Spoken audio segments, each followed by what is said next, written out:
All right, so you want to be a diplomat or a policymaker. You really want to ace that international relations paper for the UPSC. Well, you've come to the right place. Today's deep dive. It's going to equip. Yeah, the little guy with the big hat.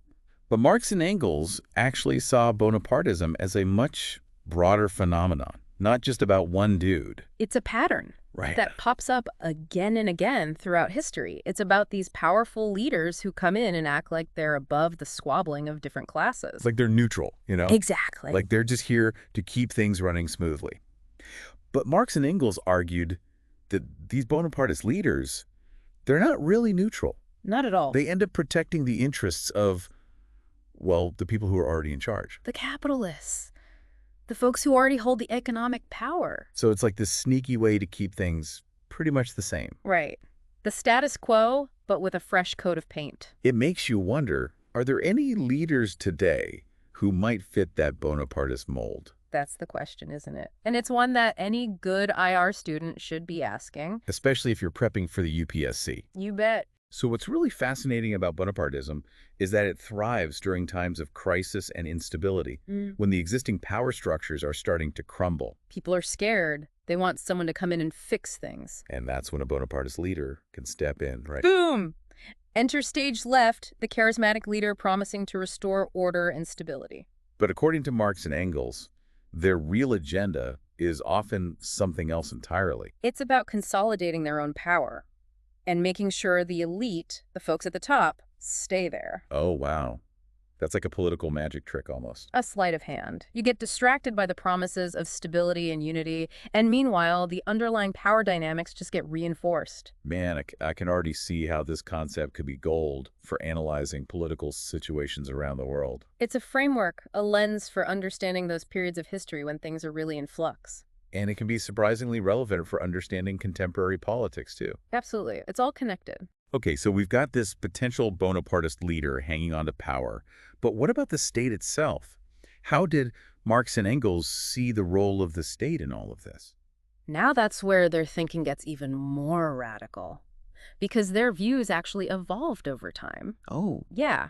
Initially, they thought the working class, the proletariat, they could just seize control of the existing state and use it to bring about socialism. Like take over the government and change the rules. Pretty much.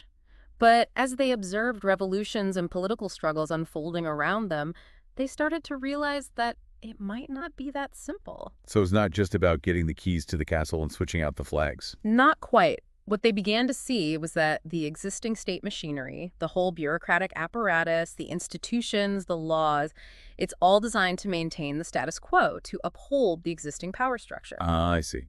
So if you just take over the existing state, you're kind of inheriting a system that's already rigged against you. You got it. So what shifted their thinking? What made them rethink this whole seize the state strategy? A key turning point was their analysis of the Paris Commune in 1871. The Paris Commune. Tell me more about that. It was this short-lived but incredibly radical experiment. The working class in Paris, they actually took control of the city for a few months. Oh. They created their own government, their own institutions. It was a glimpse of what a truly revolutionary state, controlled by the people, might actually look like. So they weren't just trying to reform the old system, they were building something entirely new. Exactly. And Marx saw this as a model for a totally different kind of state, one that was decentralized and directly controlled by the workers themselves. Wow. So instead of inheriting the old, maybe you need to build something entirely new. I can see how that would be a game changer in terms of revolutionary strategy. It's a huge shift in thinking, for sure. And it leads us right into this idea of the dictatorship of the proletariat. This idea that the working class needs to establish its own form of political power. In order to dismantle the capitalist system and create a more just society, it's a powerful concept. It's definitely one that we need to unpack carefully. Agreed. And we're back, continuing our deep dive into Marx, Engels, and this really loaded concept, the dictatorship of the proletariat. It's one of those terms, right? Yeah. Gets thrown around a lot, often used to justify all sorts of things that Marx and Engels probably never intended. It's become kind of a boogeyman, so it's crucial to go back to the source material. Absolutely, to understand what they were actually trying to grapple with. Because this idea, it didn't just appear out of thin air. Oh, no, not at all. So let's rewind the tape a bit. What were the influences that shaped their thinking? Well, they were living in a time of intense intellectual ferment. Lots of different socialist and revolutionary movements bubbling up. A real melting pot of ideas. Exactly. They were engaged in debates with other thinkers and activists, arguing with the German Social Democrats, sparring with the anarchists. Trying to figure out how to build a more just society amidst all this chaos. Precisely. And perhaps the most significant influence on their concept of the dictatorship of the proletariat was their analysis of the Paris Commune. The Paris Commune, we talked about it briefly earlier, but it seems like a pivotal moment in their thinking. Oh, absolutely. The Paris Commune of 1871. Just a few months, but it had a profound impact on Marx and Engels. Remind us why it was so significant.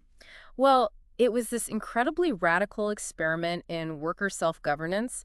The working class of Paris actually took control of the city. They just took it over. Yeah, they established their own government, their own institutions. It was a glimpse, however fleeting, of what a revolutionary state, a state controlled by the working class, might actually look like in practice. So they said, forget the old rules, we're going to build something new from the ground up.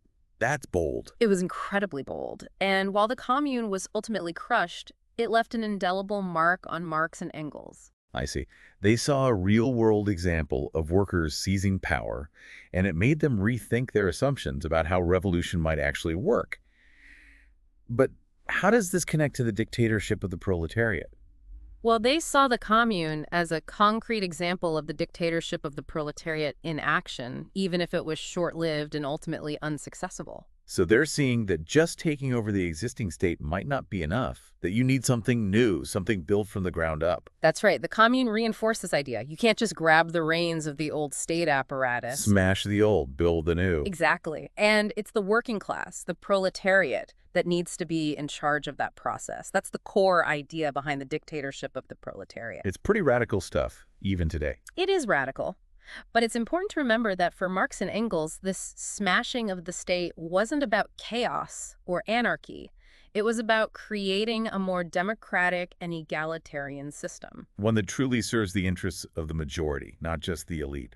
Okay, I'm starting to see how all these pieces fit together. But we've got to address the big elephant in the room, that word, dictatorship. It carries a lot of baggage. It absolutely does, and it's been used throughout history to justify all sorts of regimes that Marx and Engels would have vehemently opposed. So let's decode it. What did they mean by dictatorship? For Marx and Engels, the dictatorship of the proletariat wasn't about a single dictator or a totalitarian state. It was about the working class, as the majority of society, exercising its collective power. To dismantle the capitalist system. Yes, and to create a more just and equitable society. So it's more about a transfer of power from the few to the many. Yeah. A radical democratization of society. Exactly. It's the working class using its collective power to reshape the social and economic order. That makes a lot more sense. Yeah. But it still raises a lot of questions. How do you ensure that this dictatorship doesn't just become a new form of tyranny? That's the million-dollar question. And it's precisely those kind of questions that any serious student of political thought, especially anyone studying international relations for the UPSC, needs to grapple with.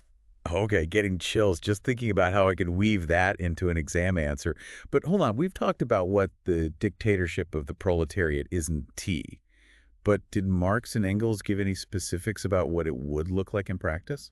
Interestingly, they were actually pretty vague on the specifics. Oh, really? They argued that trying to create detailed blueprints for a future society was, well, kind of pointless. They believed that the concrete forms of this worker-led state would emerge organically from the struggles of the working class itself. So more like guiding principles than a step-by-step instruction manual. I think that's a good way to put it, because they recognize that every revolution is unique. It's shaped by its own context, its own circumstances. Makes sense. But that leaves a lot open to interpretation, doesn't it? It certainly does. And that's one of the reasons why the dictatorship of the proletariat has been such a source of both inspiration and controversy, a concept that continues to spark debate and fuel revolutionary movements even today. All right, so we've explored the origins of this idea, unpacked its meaning, and started to dip our toes into some of the potential problems. But there's still so much more to explore. Absolutely. In part 3, we're going to examine how the dictatorship of the proletariat has been interpreted and implemented, or some might say misapplied, throughout history. Ooh, can't wait. We're going to be looking at examples from the Russian Revolution to other socialist experiments around the world. Seeing how this idea has actually played out on the world stage. Yeah, that's what I call a cliffhanger. Welcome back, deep divers, ready for the final leg of our journey. We're about to get real, really real. We've been exploring Marx, Engels, and this fascinating, and let's be honest, controversial idea of the dictatorship of the proletariat. We've tackled the theory, we've debated the meaning. Now it's time to see how this all played out in the real world. Because revolutions, they rarely go exactly according to plan. That's for sure. And for our UPSC folks out there, those of you prepping for that international relations paper, this is where things get especially interesting. Absolutely. Understanding how these ideas have actually shaped global events, that's the kind of stuff that's going to make your exam answers stand out. It's all about connecting theory and practice. Exactly. So let's dive right in, shall we? Let's look at some real-world examples of where we've seen attempts to put this dictatorship of the proletariat into practice. All right, let's do it. I mean, I think the first stop on this historical tour has got to be the Russian Revolution, right? Got to start with the big one. The Russian Revolution and the rise of the Soviet Union. I mean, it's often seen as the most prominent attempt to put the dictatorship of the proletariat into practice. Yeah, Lenin and the Bolsheviks, they were heavily influenced by Marx and Engels, right? Absolutely. They seized power in 1917, and they claimed to be establishing a dictatorship of the proletariat. But things didn't exactly go as Marx and Engels might have envisioned, did they? Well, it's complicated. I mean, the early years of the Soviet Union did see some genuine attempts at worker control. Yeah. There were radical social reforms, a redistribution of wealth. But over time, especially under Stalin's rule, things took a darker turn. Yeah, the purges, the gulags. Not exactly the workers' paradise Marx and Engels were talking about. It's a classic example of how revolutionary ideals can get twisted and distorted when they're put into practice. And how power, even revolutionary power, can be incredibly seductive. For sure. A cautionary tale, huh? Big time. And it's a reminder that when you're analyzing historical events, especially for something like the UPSC, you need to be able to look beyond the slogans and the rhetoric. You need to be able to critically assess the evidence, the complexities, the contradictions. Okay, so the Soviet Union, kind of a mixed bag when it comes to the dictatorship of the proletariat. Yeah. What about other examples, other attempts to put these ideas into practice? Well, there have been quite a few, actually. Throughout the 20th century, we saw variations on this theme in communist revolutions and socialist experiments all over the world. China, Cuba, Vietnam, even in parts of Eastern Europe. Interesting. So has any country managed to pull it off?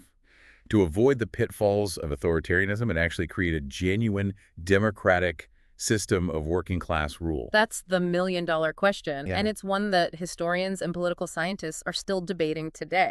So there's no easy answer. Nope.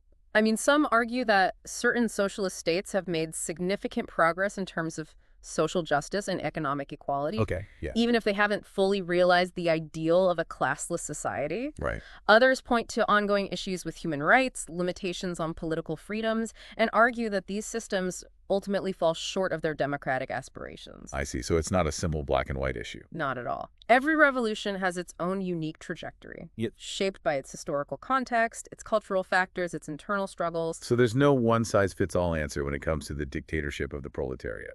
That's right. And that's why it's so important to approach these historical examples with nuance and critical thinking. The dictatorship of the proletariat, as Marx and Engels conceived it, it was never meant to be a blueprint, a rigid set of instructions. They recognized that the path to a more just and equitable society, well, it's going to look different in different places. So for our UPSC warriors out there, how should they approach this concept in their studies and their exam answers? Demonstrate a deep understanding of its historical context, its theoretical underpinnings, its practical applications. Show that you can grapple with its complexities, its successes, and failures. Not about blindly accepting or rejecting the idea. Exactly. It's about engaging with it in a thoughtful and nuanced way, showing that you can apply these ideas to real-world situations. That's what's going to impress those examiners. All right, deep divers. We've reached the end of our exploration into Marx, Engels, and this whole idea of the dictatorship of the proletariat. We've covered a lot of ground, but this is really just the beginning of your journey into the world of political thought. It's a vast and fascinating world out there. Whether you're prepping for the UPSC or just trying to make sense of the world around you, engaging with these ideas, thinking critically, it's essential for developing your own informed opinions. Absolutely. Keep learning, keep questioning, and keep diving deep. And if you enjoyed this deep dive, don't forget to like, subscribe, and share it with your fellow UPSC warriors. Until next time, happy studying.